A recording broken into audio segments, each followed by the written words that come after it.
দেখো আমরা আমাদের রিসর্টে পৌঁছে গেছি। এইটা হলো আমাদের রিসর্ট। একটু সন্ধেই হয়ে আসছিল। এখানে রিসর্টের মধ্যে একটা প্যান্ডেল মতো করে রেখেছে, যাতে বৃষ্টিতে মানুষ একটু মাঠে বসতে পারে। এই দেখো, এখানে অনেক সামনে বাঁশ গাছও আছে। খুব সুন্দর পাখি ডাকছিল। বেশ একটা বৃষ্টি পরিবেশ। রাস্তার একপাশে আমাদের রিসর্টটা। এই যে আমাদের রিসর্টের নাম দ্য পার্ক রিসর্ট।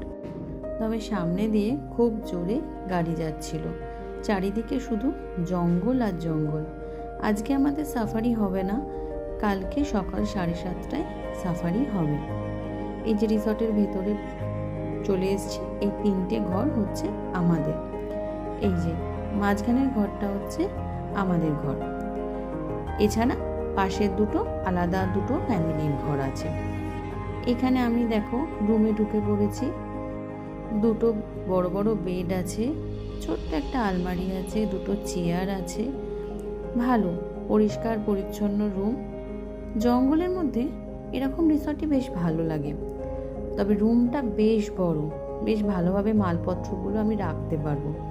এটা ওয়াশরুমটাও বেশ পরিষ্কার পরিচ্ছন্ন আর বেশ বড়ই আছে। এখানে একটা জানলাও আছে। যাই হোক, রুমটা খারাপ না, একটা রাতের জন্য একদম ঠিকঠাক আছে।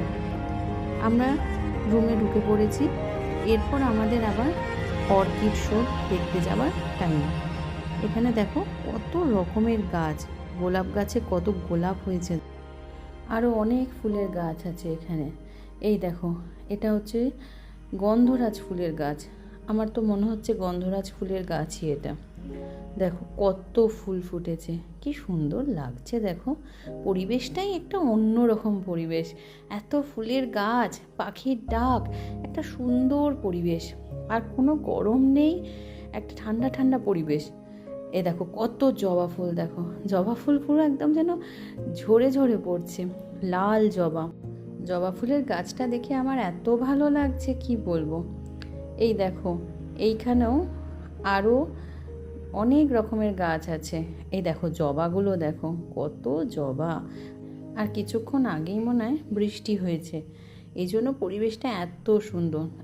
এটা একটা হলুদ রঙের ফুলের গাছ। কতখানি বড় প্রপার্টিটা দেখো, বেশ ভালো লাগছে দেখতে। এবার আমরা যাব এখানকার একটা অর্কিড শো দেখার জন্যে। তার আগে ভাবলাম একটু পরিবেশটা ভিডিও করে রাখি।